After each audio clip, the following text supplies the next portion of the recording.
This video will show you how to use the real-time stamina tracking feature. She joins a marathon that is being held in her city. She estimates to finish this half marathon on a 6-minute pacing.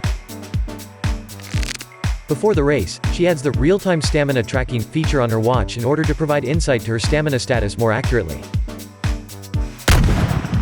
After running the 10th kilometer, she takes a peek at her watch and sees that she has 60% of stamina left. Watch estimates that, in this speed she is going, her stamina could sustain her for 18 kilometers more. She is capable to run consecutively for 2 more hours. She thinks that she can push harder, and breaks her personal best. She increases her threshold pacing to 5 minutes. As she accelerates her speed, she doesn't realize her stamina rate is drastically dropping.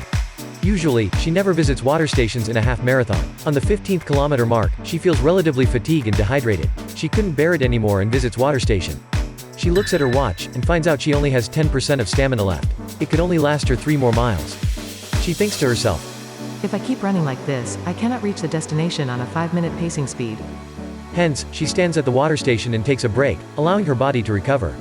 She decides to finish the race on a 5.5 kilometers pacing speed. She continues to run, adjusting her speed to 5.5 kilometers. 1 kilometer before arrival of destination, she finds out she has 10% of stamina left, which allows her to run for 2 more kilometers. She decides to give it a shot, and increases her speed to 4-minute pacing speed.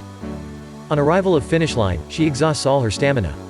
Thankfully to the real-time stamina tracking feature, she doesn't break down in the middle of race, subsequently breaking her personal record. Now let's get started on your stamina function feature and run a race. That's it.